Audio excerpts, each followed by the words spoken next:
The governor of New Jersey was still at the podium explaining how her state's voter rolls were clean, while a software company's senior vice president was already on record saying the citizenship data had been transmitted correctly the entire time. Same press conference, same week, two accounts of the same 6,600 names. And they cannot both be true. Mikie Sherrill called it a vendor error, a software failure that registered non-citizens without the state's knowledge.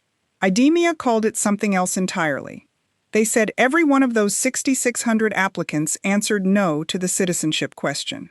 They said that answer was recorded correctly.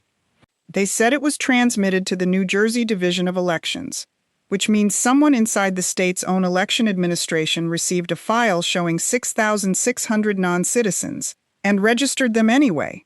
One of those two accounts is accurate, the other is not, and the gap between them is not a technical question. It is the question at the center of everything the Save America Act was written to address. Not whether the problem is real. A Democratic governor just confirmed the number at her own podium. The question is whether the problem is a software problem or a system problem. Because the answer to that question determines whether a software fix is enough, or whether the only fix is the one sitting on the president's desk waiting for a Senate vote. I'm Susan Kokinda with Susan Report News. Here is what I'm covering today.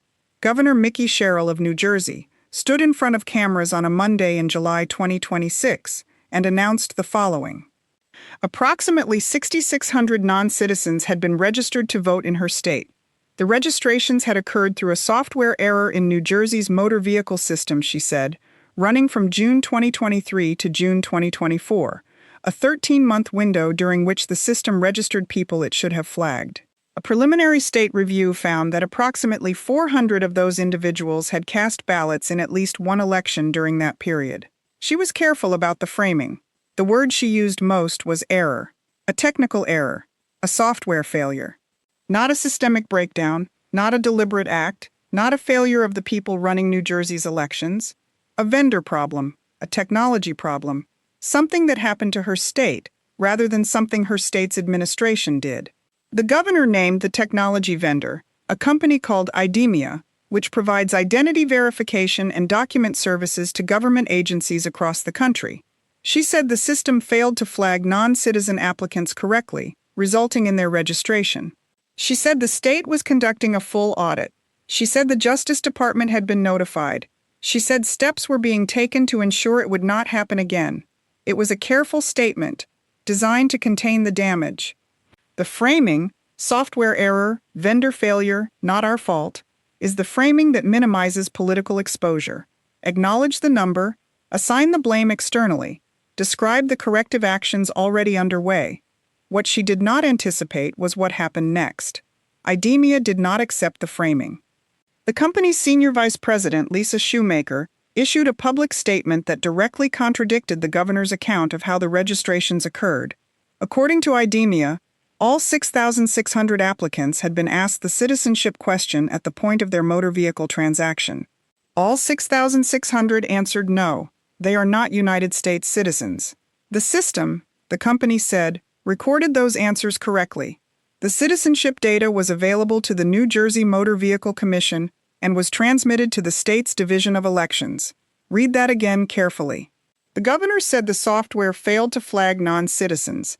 The software company said all 6,600 people correctly identified themselves as non-citizens, and that information was transmitted to the relevant state agencies. If Idemia is correct, the question is not why the software failed. The question is what the New Jersey Division of Elections did with citizenship data it received, data showing that 6,600 applicants had self-identified as non-citizens, and why those people ended up on the voter rolls anyway. These two accounts cannot both be accurate. Either the data was corrupted in transmission and the state received incorrect information, which is the version that supports the governor's framing, or the data was transmitted correctly and the state registered people whose non-citizen status was documented in the records it held, which is the version Idemia's statement supports. The Justice Department's Civil Rights Division opened an inquiry. The state legislature announced hearings. And the White House did something simple and devastating. It pointed to a decade of statements from Democratic officials and their media allies insisting that this could not happen. and noted that a Democratic governor had just confirmed it did. Part 2. The argument that did not survive the podium. Here is the argument the press never fully tracks, because it requires holding 2 years of coverage in your head simultaneously. The Democratic Party's case against the Save America Act has always rested on 3 planks. The first is that non-citizen voting is so rare as to be effectively non-existent, that the problem the bill claims to solve does not exist at the scale that would justify the requirements. The second is that documentation requirements disproportionately burden eligible voters, making them a form of suppression rather than a form of security. The third is that the 60-vote Senate threshold protects the minority from majority overreach, and Republicans simply do not have the votes to clear it. Every one of those planks was in place on the Sunday before the governor's press conference. Every one of them had been repeated in floor speeches, op-eds, network interviews, and party messaging for 2 years. The first plank did not survive Monday, not because Republicans proved it, because the governor of New Jersey proved it at her own podium. And the mechanism she described, a motor vehicle system that registered people who applied for licenses or state IDs, is exactly the mechanism that critics of automatic voter registration policies have been describing for years. The concern was not theoretical. It was not invented. It was running in New Jersey from June 2023 to June 2024, and it produced 6,600 registrations and 400 ballots. Now, the governor did say, that the numbers are small relative to the total voter rolls, that 400 ballots in a state of millions does not swing elections, that this is a correctable technical failure rather than a systemic crisis. These are honest arguments. They deserve honest engagement. But they are not the argument that was being made before Monday. Before Monday, the argument was that this does not happen, that the systems work, that the concern is manufactured, that anyone raising it is trafficking in bad faith conspiracy theory. Monday changed what that argument costs to make. A Democrat who stands up in September and says non-citizen registration is not a real problem will now be asked, on camera, to reconcile that claim with the governor of New Jersey. A party that describes the Save America Act as a solution to a phantom problem will now be asked to explain what happened in Trenton. The phantom has a press conference. The phantom has a number. The phantom cast 400 ballots. That is what the governor's statement did. Not because it proved the bill is necessary.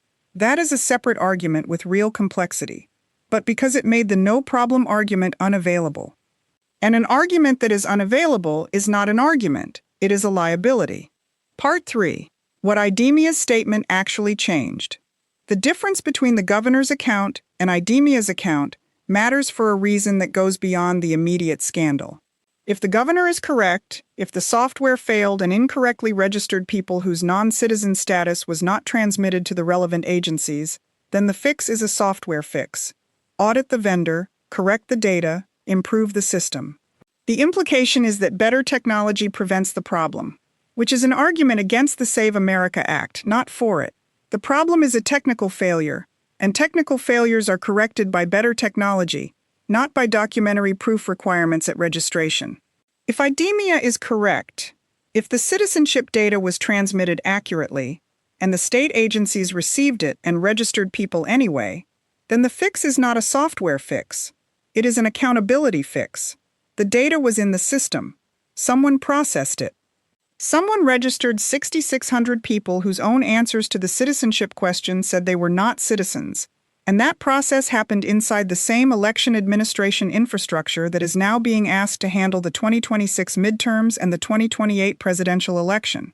The documentary proof requirement in the Save America Act addresses exactly that second scenario. If a person presents documentary proof of citizenship at registration, a passport, a birth certificate, a naturalization document, the question of what the software transmitted or what the agency received becomes irrelevant. The proof is in the file. The eligibility is established at the point of registration, not inferred from a database transmission that may or may not have been processed correctly. This is the argument the bill's supporters made when the legislation was first introduced. It is the argument they repeated when Democrats blocked it the first time, the second time, the third time. It is the argument that the governor's press conference, Whichever account of the mechanism is ultimately correct, just placed on a foundation it did not previously have. Because before Monday, that argument was theoretical. It was based on the possibility that this could happen, the possibility that systems could fail, that data could be mishandled, that non-citizens could end up on rolls. After Monday, it is based on evidence. It is based on a named state, a named time period, a named number, and a named official who confirmed it under her own name at her own podium. The Save America Act did not change between Sunday and Monday. The evidence base for it did. Part 4, 48 hours that moved a year's worth of politics. What the press undercovered is what happened in the 48 hours after the governor's statement. On Tuesday, 24 hours after the Trenton press conference, the House of Representatives voted on the Stop Insider Trading Act. Republicans had attached a federal voter ID requirement directly to the bill. 13 Democrats voted yes, 1 in February, 13 in July. 12 additional members of Hakeem Jeffries' caucus, who looked at the political landscape on Tuesday morning and made a different calculation than they had made in February. Were all 13 of them responding specifically to the New Jersey news? Probably not. Legislative timing is not that clean. The insider trading vehicle itself was doing political work. Attaching voter ID to a bill that bans congressional stock trading puts Democratic members in a position where a no vote is a vote against banning insider trading, and that calculation was doing its own damage to party discipline before Monday ever happened. But the New Jersey press conference arrived when every one of those 13 members was already calculating their November position, and it arrived as the kind of evidence that changes what a vote costs. Before Monday, a Democrat who voted yes on voter ID was breaking with leadership on a contested policy question. After Monday, a Democrat who voted no was defending a position that a member of their own party's governor class had just undermined on camera. The cost of the no vote went up. The cover for it went down. 13 members noticed. Then came Wednesday. James Carville went on his podcast, Politics War Room, and said what no Democratic strategist of his stature had said publicly before. He told his party they are not going to win the war against voter ID. He said the polling is devastating. He said the fight makes the party look like it does not want to check voter eligibility. He urged Democratic leadership to accept the requirement and find a different battlefield. Carville has been reading American political polls accurately for 4 decades.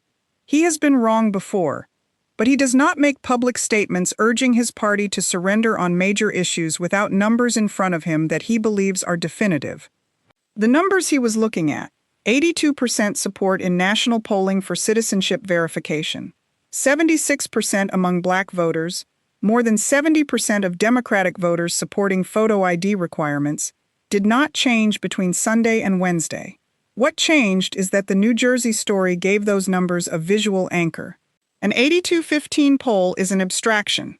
An 82-15 poll is an abstraction. An 82-15 poll is an abstraction. An 82-15 poll is an abstraction. An 82-15 poll is an abstraction. An 82-15 poll is an abstraction. An 82-15 poll is an abstraction. An 82-15 poll is an abstraction. An 82-15 poll is an abstraction. An 82-15 poll is an abstraction. An 82-15 poll is an abstraction. An 82-15 poll is an abstraction. An 82-15 poll is an abstraction. An 82-15 poll is an abstraction. An 82-15 poll is an abstraction. Part 5. The Argument and the Senate. Here is the question the coverage has not answered cleanly. Does any of this change the Senate math? The honest answer is, not directly. Not yet. The filibuster still requires 60 votes. No Democratic senator has signaled a willingness to provide one. The parliamentarian has already ruled that the mandate structure of the Save America Act does not survive the Byrd rule, which means the straightforward reconciliation path is closed. The 4 Republican holdouts, Collins, Murkowski, McConnell, Tillis, remain the same 4 names, and their objections have not changed based on a New Jersey press conference. The math is the math. A number on a voter roll in Trenton does not add a vote in the Senate chamber. What it changes is the argument that underlies the math. The 60-vote wall is a rule. Rules exist in institutions. Institutions exist in political environments. Political environments respond to evidence. And the evidence that the New Jersey press conference introduced into the political environment is not evidence that the Senate will immediately respond to with changed votes. It is evidence that changes the cost of the next delay, the next block, the next floor speech calling this bill a solution to a problem that doesn't exist. Every senator who stood on the floor and said non-citizen registration is a phantom concern will now answer for that statement in a political environment where a Democratic governor has confirmed it is not phantom. Every senator who blocked this bill on the grounds that the problem is manufactured will now explain what they think happened in New Jersey. Every senator who called the Save America Act voter suppression will now be asked whether the 6,600 people on New Jersey's rolls were suppressed when they were removed. These are not devastating questions in isolation. They are manageable questions in isolation. What makes them matter is that they arrive in a political environment that is already moving.